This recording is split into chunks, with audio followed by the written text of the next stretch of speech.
تم لوگوں نے بالکل کام کا کھیل بنا دیا واقعی. سو باتیں میں تو مجھے شکایت ہے سب سے. بسم اللہ الرحمن الرحیم. السلام علیکم ورحمۃ اللہ.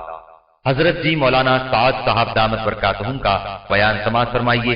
بیان کو لائک اور شیئر کرنا مت بھولیے اور اپنی آراء سے ضرور آگاہ کیجیے. جزاکم اللہ خیر. آپ پتہ نہیں کیا سوچیں گے اور کیا حکم لگائیں گے میری بات پر. ہاں آج کل یہ تماشا بنا ہوا ہے. صحابی کہتے ہیں کہ کافر و مومن کے درمیان تہجد کا فرق ہے. آپ قرآن پڑھیے, آپ کو قرآن بھی ملے گی یہ چیز جو میں کہہ رہا ہوں. آپ تہجد معمولی سمجھ کے چھوڑ دیتے ہیں کہ نفلیں پڑھنا کوئی ضروری نہیں ہے.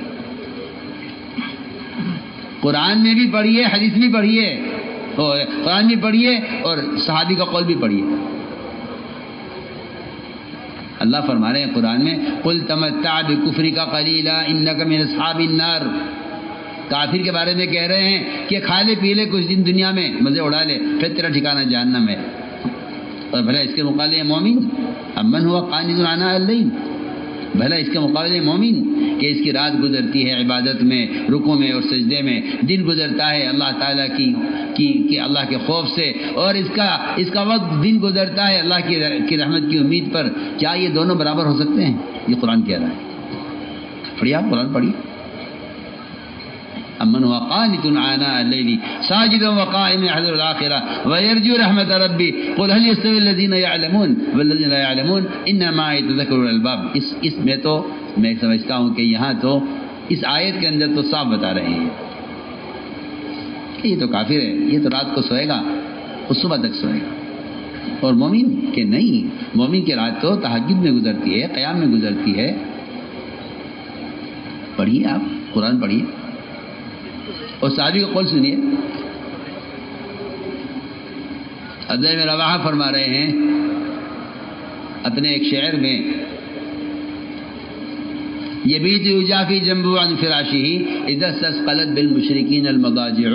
اس شعر کا مطلب یہی ہے کہ کافر مومن کے درمیان وہ کہہ رہے ہیں کہ فرق یہ ہے کہ کافر تو رات کو سوتا ہے, صبح تک سوتا ہے, اس کا بستر پوری رات بوجھل رہتا ہے اس کے جسم سے, جبکہ مومن کا پہلو بستر سے دور رہتا ہے, رات کو مسلح پر رہتا ہے. مومن کا جسم مسلح پر رہتا ہے اور کافر کا جسم اس کے بستر پر رہتا ہے. یہ عبداللہ بن رواحہ کہہ رہے ہیں. بتائیے, بتائیں تو صحیح. آپ غور کریں میں کیا کہہ رہا ہوں. آدمی کا اپنے مقام پر رہتے ہوئے میں کہتا ہوں کہ جب تک یہ 4 مہینے تہجد کے ماحول میں نہیں رہے گا یہ تہجد کا عادی نہیں ہو سکتا. ہم کہتے ہیں عملی مشق کے لیے خروج ہے. آپ سمجھتے ہیں دین سیکھنے کے لیے خروج ہے تو کتاب لے کے سیکھ لیں گے, کسی عالم سے سیکھ لیں گے. نکلنے کیا ضروری ہے اس کے لیے؟ میں جو کہہ رہا ہوں میں آپ کو کام کی اصل روح بتا رہا ہوں کہ اصل کام کا مقصد کیا ہے. اس طرح ہمیں انشاءاللہ خروج میں خاص طور پر اپنے آپ کو تہجد کا عادی بنانا ہے. جی ہاں, رات کے قیام سے اور تہجد سے تو وہ اللہ نے برکتیں رکھی ہیں.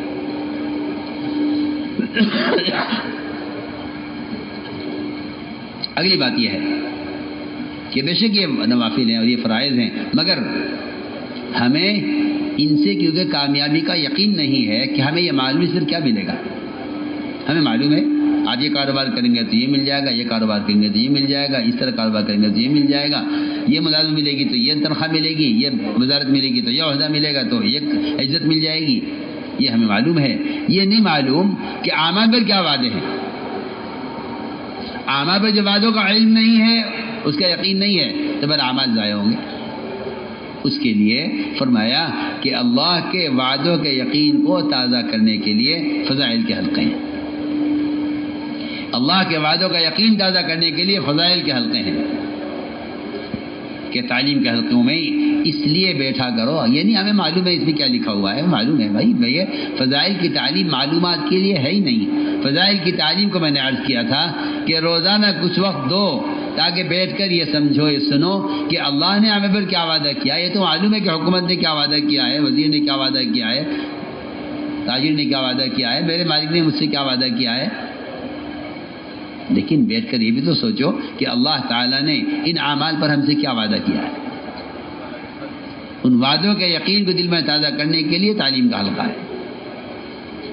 اس لیے میں تو کہا کرتا ہوں کہ تعلیم کا حلقہ ہی ایمان کا حلقہ ہے، تعلیم کا حلقہ ہی ایمان کا حلقہ ہے کہ اللہ کے وعدوں کا یقین دل میں، اور صحابہ ایسے یقین سے سنتے تھے، اللہ اکبر۔ تعلیم کا حلقہ چل رہا تھا، ایک نئے صحابی خریم بن اوس اسی وقت آئے، آگے بالکل پیچھے بیٹھے صحابہ کے آخر میں۔ آپ نے فرمایا تعلیم کے میں کہ تم ہیرا کا علاقہ فتح کرو گے، اور وہاں جو فاتحہ میں داخل ہوگے تو وہاں ایک لڑکی شیما بنت بقیلہ سفید خچے پر سوار، کالی اوڑھنی اوڑھے ہوئے، زیورات سے لدی ہوئی، بڑی مالدار، فرمایا تمہیں ملے گی، فرمایا ملے گی۔ یہ صحابی نئے صحابی بالکل پہلی بار آئے، ابھی ہجرت کر کے پہلی ملاقات آپ سے ہو رہی ہے، کھڑے ہو گئے وہیں پیچھے سے، اور کہا یا رسول اللہ یہ جو لڑکی آپ بیان کرنے مجھے دے دیجیے۔ فرمایا یہ تمہاری ہو گئی، تم لے لو، یعنی اگر مگر تم آ گئے، اگر فتح ہو گئی، اگر وہ تمہیں ملی۔ صحابی کہتے ہیں میں نے یقین کر لیا پہلی ملاقات میں کہ جو وعدہ یہ کر رہے ہیں یہ ہوگا۔ انہوں نے کہا جی مجھے دے دی، ہمارا ہی لگے تمہاری ہو گئی۔ روایت میں ہے کہ جماعت روانہ عمر کے زمانے میں غالباً، یا صدیق کے زمانے میں، آپ کے زمانے گزر گیا تھا، آپ کے زمانے میں یہ وعدہ پورا نہیں ہوا، مگر انہیں انتظار ہے کہ وہ ہوگا، مجھے اس کا انتظار ہے۔ جماعت بنی، حیرا کی طرف گئی، عراق گئی، وہاں حیرا میں داخل ہوئی۔ امیر صاحب سے کہنے لگے امیر صاحب تھوڑا سا وقت اجازت چاہیے، کچھ کام ہے۔ کیا کام ہے؟ کہاں جانا ہے؟ کہ جی یہاں میدان میں ایک لڑکی میرا انتظار کر رہی ہے، میں اسے لے آؤں۔ اس کا کوئی میسیج آیا ہے، اس کا کوئی پیغام آیا ہے، تمہیں کسی نے آگے بتایا کہ نہیں جی نہیں، مجھے وعدہ کیا ہوا تھا نا اس زمانے کا، وہ آج پورا ہونا ہے، وہ کھڑی ہوگی میرے انتظار میں، کھڑی ہے، ہوگی نہیں کھڑی ہے میرے انتظار میں، لے جاؤ دیکھ لو، جا کے دیکھ لو۔ وہ گئے تو سامنے سے آواز آئی شیما، کہ ہاں میں شیما ہوں۔ تو کب کا وعدہ ہے، کب پورا ہو رہا ہے؟ تو میں عرض کرنا چاہتا ہوں کہ داعی کی نظر ہمیشہ وعدوں پر رہتی ہے۔ حضور اکرم صلی اللہ علیہ وسلم کو ایک کافر عثمان بن طلحہ نے بیت اللہ میں نماز پڑھنے سے روک دیا۔ جب آپ مکے میں تھے، جب آپ اس اذیت میں اور ان تکلیفوں میں اور کفار کے دباؤ میں، فرمایا کہ عثمان ہم نماز پڑھنا چاہتے ہیں بیت اللہ میں۔ عثمان نے کہا نہیں، چابی نہیں ملے گی۔ فرمایا عثمان اس دن کیا ہوگا جب چابی ہمارے ہاتھ میں ہوگی، ہم جس کو چاہیں گے دیں گے۔ اب غور کریں کتنی یعنی سختی کا زمانہ، آپ کی کوئی نعوذ باللہ کفار کے نزدیک آپ کی کوئی حیثیت نہیں، لیکن آپ کے نظر نتیجے پر ہے کہ جب مکہ فتح ہوگا اور چابی ہمارے ہاتھ میں ہوگی۔ آج مسلمان کے یقین کا حال یہ ہے کہ کوئی نیا قانون آ جائے حکومت کا، یہ سوال کہتے ہیں جی ہاں اب ہم کیا کر سکتے ہیں، اقتدار ان کا ہے، حکم ان کا ہے، فوج ان کی ہے، ہتھیار ان کا ہے، اقتدار ان کا ہے، ہم کیا کر سکتے ہیں؟ ہمیں تو جسے روک دیں گے ہم رک جائیں گے، نماز سے روک دیں، واجب سے روک دیں، سنت سے روک دیں، داڑھی سے روک دیں، شرعی لباس سے روک دیں، ان کا قانون ہے، ہم کیا کر سکتے ہیں؟ مصیبت یہ ہے کہ تعلیم کے حلقوں میں بیٹھ کر ان وعدوں کا یقین نہیں کیا جس سے اللہ وعدے پورے کرتے ہیں، باطل کے خلاف ایمان والوں کے لیے، اور یقین نہیں پیدا کیا۔ یہ ہر قدم پر حکم چھوڑتے جائیں گے، ہر قدم پر سنت چھوڑتے جائیں گے کہ حکومت کا قانون ہے، وہاں ساری حکومت ان کی ہے، قانون ان کا ہے، اقتدار ان کا ہے، اور آپ کیا فرما رہے ہیں؟ عثمان اس دن کیا ہوگا جب چابی ہمارے ہاتھ میں؟ عثمان نے کہا یہ وقت کبھی نہیں آ سکتا۔ آپ مکے میں فاتحہ نہ داخل ہوئے، چابی آپ کے ہاتھ میں تھی، ہمارے عثمان کو بلاؤ، عثمان کہاں ہے؟ اس لیے کہ نبی کے مزاج میں اور صحابہ کے مزاج میں اور ایمان والے کے مزاج میں انتقام لینا نہیں ہوتا کہ ہم انتقام لیں گے، آپ نے نہیں جیتے نا، ابھی آپ کو نہیں دیں گے، یہ نہیں۔ مومن کے مزاج میں انتقام نہیں ہوتا، آج ہمیں اقتدار ملا ہے ہم بدلہ لیں گے، نہیں۔ یہ میری بات یاد رکھنا، مومن کے مزاج میں انتقام لینا نہیں ہوتا، وہ معاف کر دیتا ہے۔ آپ صلی اللہ علیہ وسلم نے زہر دینے والے کو، قتل کا ارادہ کرنے والے کو، آپ کو دھکا دینے والے کو، کیا نہیں ہوا آپ کے ساتھ؟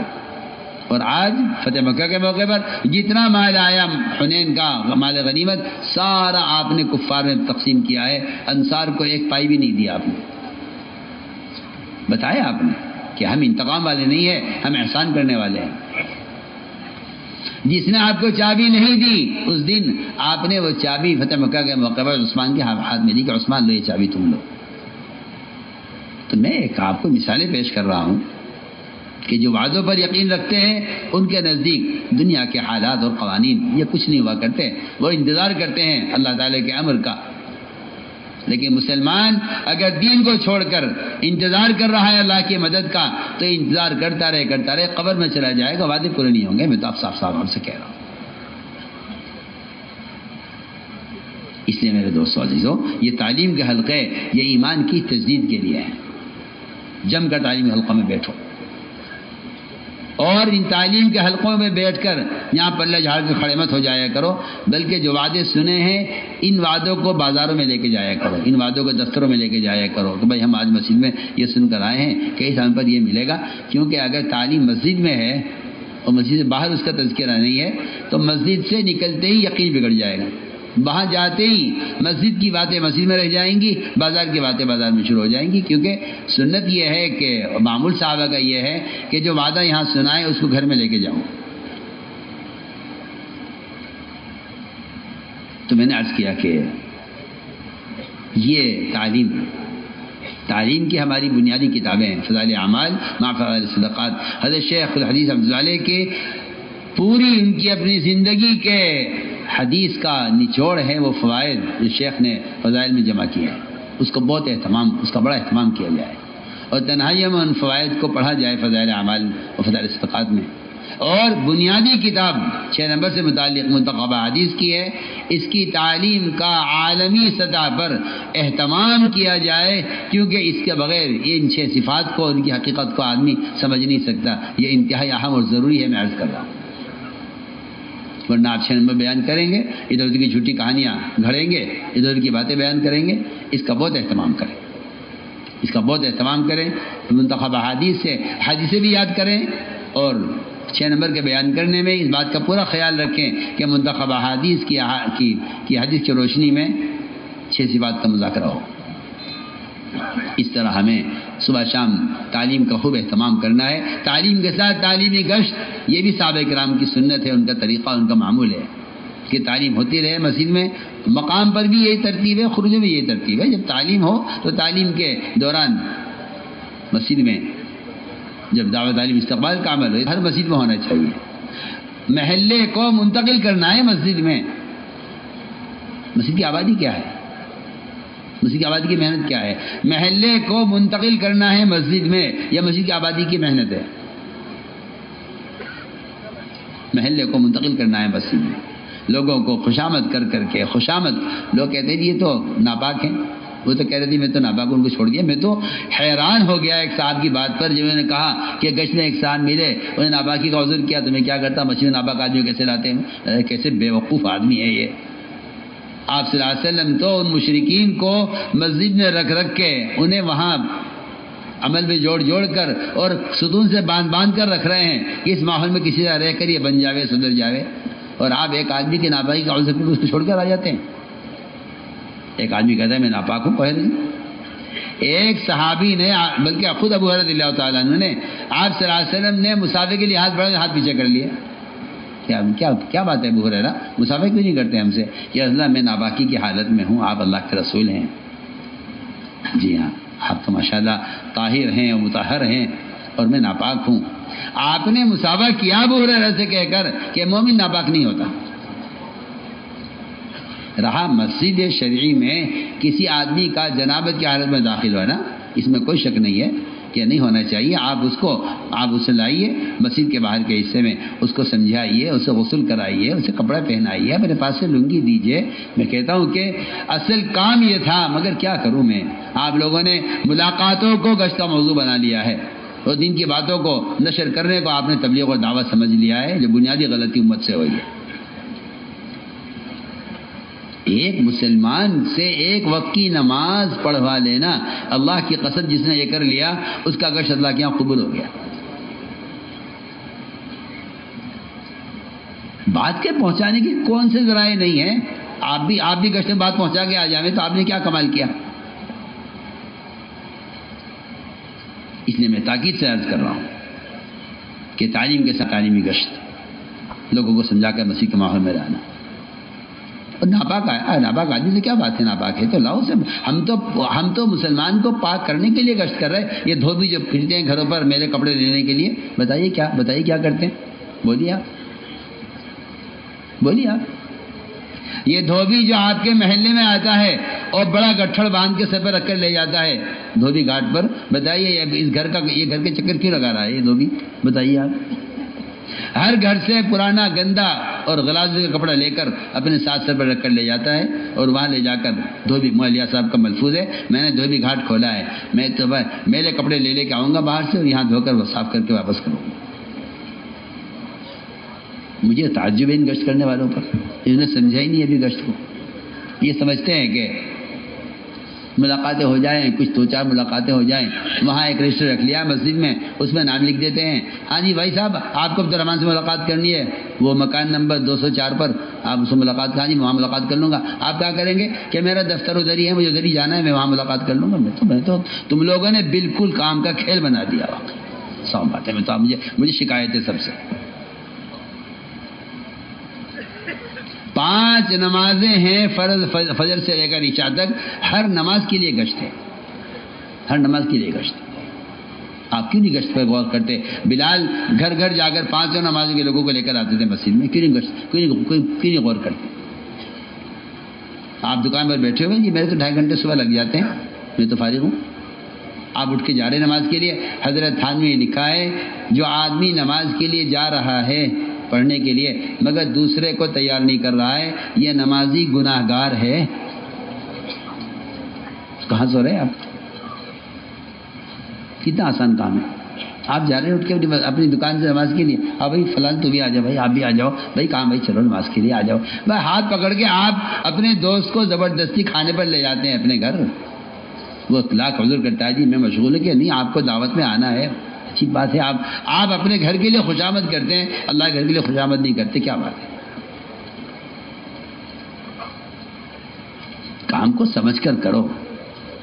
مسلمان کو جہنم سے بچانے کے لیے گشت ہے. اگر آپ نے نماز پڑھوا لی ایک آدمی سے کوشش کر کے آج، تو آپ نے اس کو ایک حقوق جہنم میں جلنے سے بچا لیا. آپ ایسا فرماتے تھے اگر تم کسی سے نماز پڑھوا لو تو 2 رکعت نماز شکرانے کی پڑھنا اس کے بعد کہ اللہ آج تو نے میرے ذریعے سے ایک آدمی کو جہنم میں 2,88,00,000 سال جہنم میں جلنے سے تو نے ایک آدمی کو بچا لیا، تیرا فضل ہے. سوچیے آپ ایک آدمی کا نماز پڑھانے پر، نماز پڑھوانے میں کتنی بڑی خیر ہے. اس طرح ہمیں تعلیم کا اہتمام کرنا ہے. اور میرے دوستو عزیزو، یہ سارا جو کچھ بھی ہے اس کا جو اصل نور ہے اعمال کا، وہ ذکر کے ساتھ ہے. ذکر ہی اعمال کا نور ہے. اگر اللہ کا ذکر نہیں ہے، علم ہے، مولانا صاحب فرماتے تھے کہ ظلمت ہی ظلمت ہے، ظلمت ہی ظلمت ہے اگر اللہ کا ذکر نہیں ہے. اس لیے ہمیں ذکر کا اہتمام کرنا ہے. صبح شام کی تسبیحات کا بہت اہتمام کرنا ہے. ایک دفعہ تیسرے کلمے کی، دوسرے کی استغفار کی. یہ صبح شام کی تسبیحات باوضو قبلہ رخ ہو کر اللہ کے متوجہ ہو کر پڑھنے کا اہتمام فرمائیں. افضل ذکر قرآن کی تلاوت ہے. اس سے بڑا کوئی ذکر نہیں ہے. یہ اللہ کی ذات سے نکلا ہوا کلام ہے. اور اس کی تلاوت کا بہترین وقت صبح صادق سے پہلے. ہمارے ایسا فرماتے ہیں سارے اوراد و وظائف میں نے کر کے دیکھے بزرگوں کے، مجھے جو ترقی یا اللہ کا قرب محسوس ہوا ہے صبح صادق سے پہلے قرآن دیکھ کر پڑھنے میں، وہ ترقی وہ کسی اور عمل میں نہیں ہوا.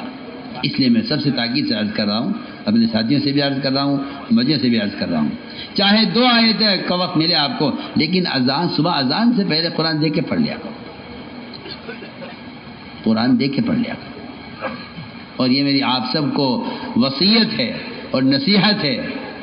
اور میں اگر یہ بھی عرض کر دوں، اپنی دل کی چاہت ہے میری کہ اللہ کے واسطے، اللہ کا واسطہ دے کر کہتا ہوں، موبائل میں قرآن ہرگز مت پڑھنا. میں آپ سے اس کا عہد لیتا ہوں. میں آپ سے اس کا عہد لیتا ہوں. میں اس سے زیادہ کچھ نہیں، میں کیا کہوں اس سے زیادہ. میں آپ سے اس کا عہد لیتا ہوں. تم لوگ